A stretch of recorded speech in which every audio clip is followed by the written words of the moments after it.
through him, he got me listening to PIL, Public Image Limited. Okay. And I even quoted him in an article that I wrote for Sublation.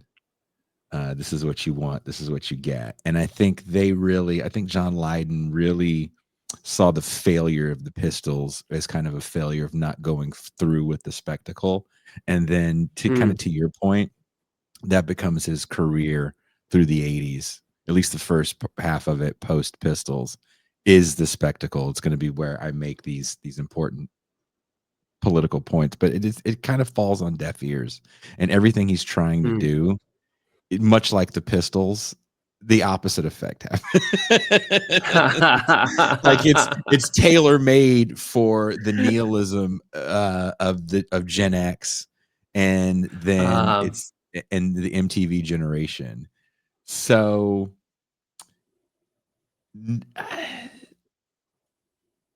post the Kirk shooting, I think all bets are off for what we understand about young people, politics, and meme culture. Because there's a few crimes that have happened recently where people have been really silent. The killing of those 4 or 5 young people in Moscow, Idaho. The kid that shot Charlie Kirk. They've been pretty quiet. We don't know the motivations. So people project motivations onto him. It's real easy. The guy that shot Kirk's a groyper. The dude that shot or stabbed these young women is an incel. It's just easy peasy. It fits into a box. Yeah. But it's not that easy. It's way more complex. You know, I came across, this is a few years ago now.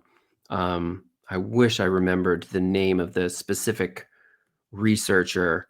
I believe his handle on Twitter is Anarcho-Sunni. It'll come back to me.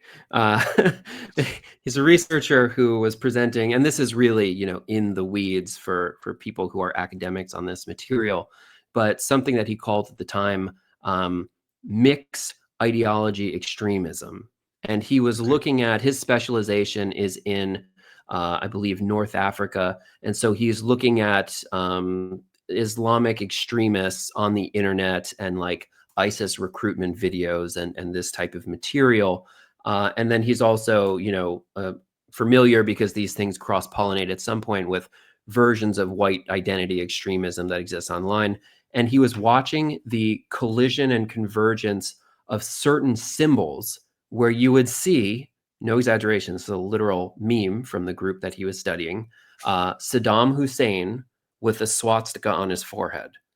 So they started to take symbols and build their own kind of symbolic memeplex, their own like cosmology, their own philosophy, basically blending, Nazi extremist symbols with kind of jihadi memes. And there's a kind of weird thing that emerges as like Islam is the most trad world, and some nonsensical migration about who the original Aryans are, and a whole bunch of like bullshit. But basically they're trying to make up a narrative to substantiate the collision of aesthetics and symbols on the internet, and then they're cobbling together an ideology to fit the vibe. And so there's a lot of people who are now internet extremists, and their worldviews don't make fucking sense. They're not supposed to. And they're just taking a piece from this and a piece from that, and then they're putting together completely extreme ideas and, going out and doing horrible things in the real world. That is just becoming more increasingly common. So these were like fringe cases maybe a few years ago when people started looking into this, but now we're hearing about it like, once a month in some cases. It's like, it is a very significant issue. They all want to be, what's that kid's name? Elliot, the perfect gentleman. What did he call Elliot himself? Rogers. Yeah. Roger. Yeah. Everyone wants to be that, where they make all these videos, manifestos, if you will. It's like, what happens when no one has a manifesto and they just love the fact that you're spinning in a circle, trying to figure them out? Right. And that's how I feel about what that kind is, of violence yeah. we're seeing. It I think and that feels like punk rock to me. That really feels like punk Right, rock to me. right. Like, I'm not a racist, but Mhm. I'm wearing a swastika and a hammer and Yeah, sickle, and I'm going to a Dead Kennedy show right. because, fuck you, mom. And you hate that everything comes down to fuck you, mom. Fuck you, mom I and mean, dad. the antisocial impulse of punk rock. I got a question for you because I know you're a much more knowledgeable music historian, and I have a big blind spot in this field. But, one of the things that's come up on the show in a variety of interviews is people getting politicized through music, specifically through Yeah, punk rock and often the Dead Kennedys. yeah. I heard, uh I think Brace told me this, but that, like, every single member of the Dead Kennedys is now a Republican. Is that true? Not at all. Okay. Not Is, Jello Biafra a not at Republican? all. A Not at all. libertarian? Probably Really? closer to that. Probably closer Okay. to that. No, those guys are not Trump fans. Hmm. Um, I'll tell you who one of the best rock and roll stories I heard, and I don't know how people look at this band as the surviving members have to be in their 70s. One of my friends from the warehouse that I lived in, his only job from a young man was working for the Grateful Dead when they were still doing the Ken Kesey acid test before they even were the Grateful Dead until Jerry Whoa. Garcia died. Wow. And he made cables, instrument cables for Okay. the Black Crows and just all these different bands. And he had this workshop, and you just listen to him tell stories. And he said, as Jerry was dying, he's like, leave these guys, are a bunch of Republicans. That's the only cat that I would say. Wow, wow. Yeah, But the yeah. other guys, man, the most of those dudes from that scene that I personally know and have been around, I would not say they're Republican. I don't think they are as far left as people would like them to be. Sure. You can imagine that if you want to. I got bad news for you. Um, but no, those guys are not Trump fans in the slightest. The surviving guys that are, DH passed away about a year ago, the drummer. Hmm. The But no. '68 generation, though, that they had a pretty particular arc where, like, around the '90s, they're kind of in that California ideology of, like, Newt Gingrich politics, but then also Silicon Valley's happening at the same time, and Yeah. there's all this weird hippie influence. The hippie stuff was interesting because you have in the warehouse I lived in, you have people from the hippie generation. There'd be cats from the 70s. Like bands like Malo would come in there. You have Tower of Hmm. Power guys coming in there. Um, who else from the 70s that you would know? I can't think off the top of my head. Then you had a lot of the 80s from R&B to punk to metal guys coming in there. Definitely all the hip hop guys coming in there. And it is interesting listening to all these people talk because when they're at the front desk with me, you're talking shop, which generally is like politics. Hmm. Hmm. And it is interesting to hear, people complain. I remember the Trump election. Nobody was happy. There was like a couple of guys there that were happy, but they weren't, well-known musicians. most of the most of the guys they were very unhappy that he was elected. And they kind of got their when your job is to play music, how politically active can you really be?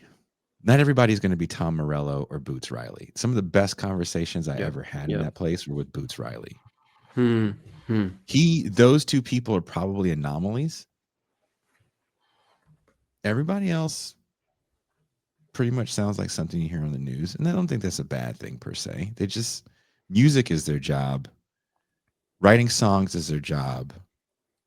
figuring out how you're going to live writing songs and playing music is your job. It's not Right, necessarily right. trying to figure out um, how to seize the means of production.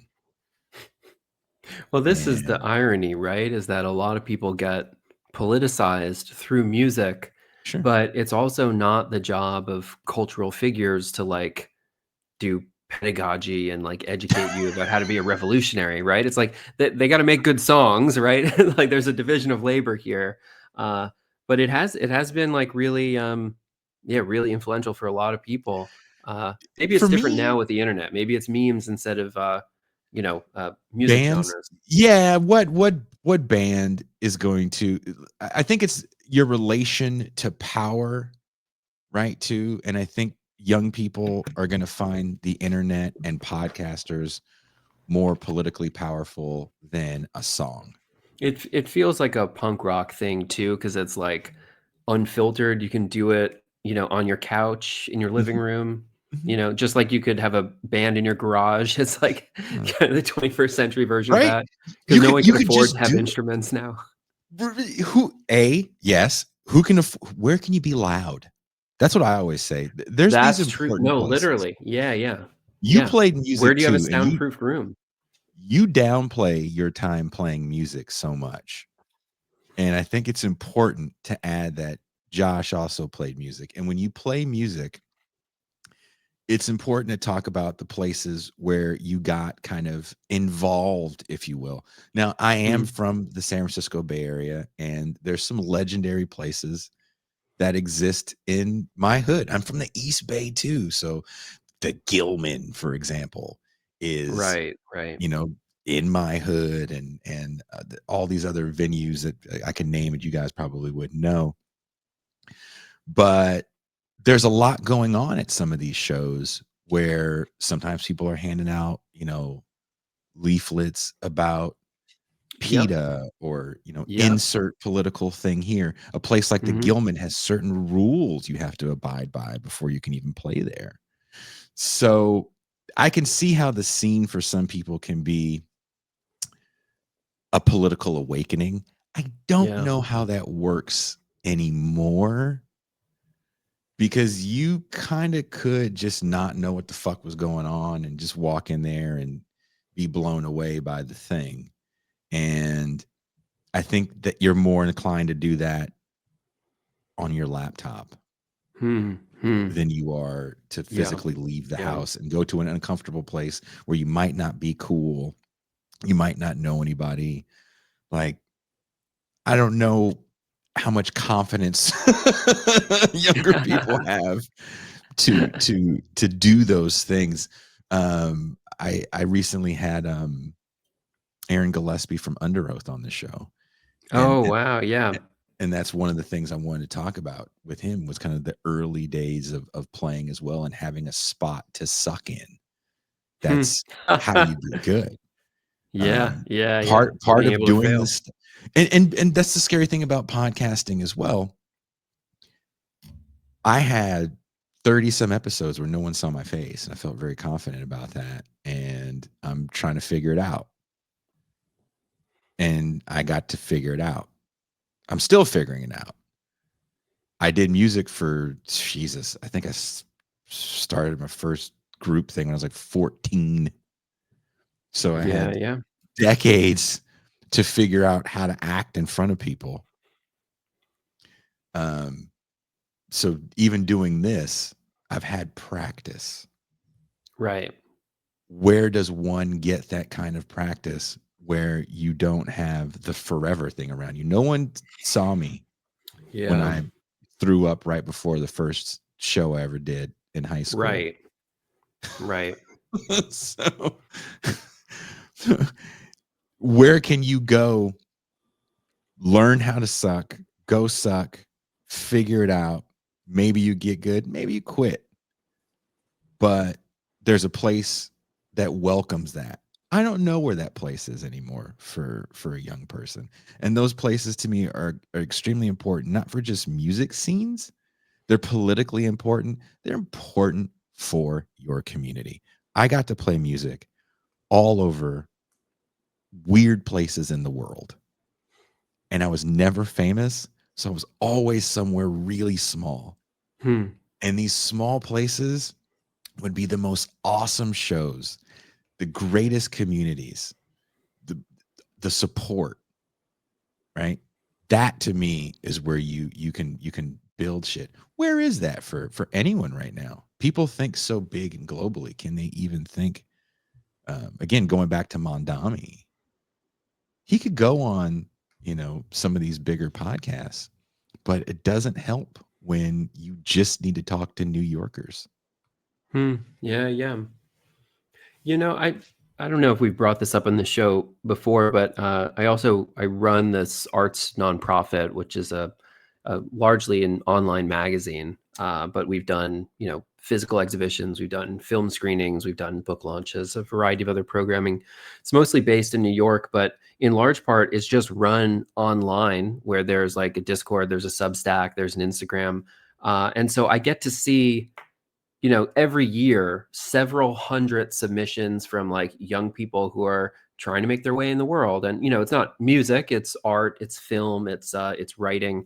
But I have noticed a really clear trajectory where when I came to New York, the cost of living was much lower, and you could Mm. like live with a bunch of roommates, but also split another space with people in which you could get up to like dirty studio fabrication.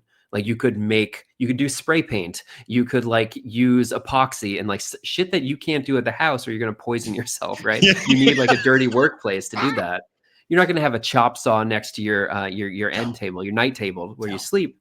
And over the, let's say, I mean, I've been in New York now for longer than I haven't, but like Mm. I've seen a very clear gradation that because of the cost of living, people do not have a place to literally make physical things. Yeah. And so all the work that we get, or not all of it, but like most of it, is stuff that people can make on a laptop because they just don't have the capacity, or they can't afford to like take risks anywhere else. So yeah, I mean, it is again that question of aesthetic stagnation. It's like that's why things look really redundant, and art isn't as weird and vibrant and explosive as the way it was, and maybe like 15 years ago, for example, um, because people just can't afford to take the same risks. No. It's really difficult. And Amber brought up a great point, specifically in reference to music, is that the venues that used to host, kind of like young, cutting edge, not the biggest act, but like Mhm. places where people would cut their teeth. Mhm. A lot of that stuff just got squeezed out by real estate and private equity.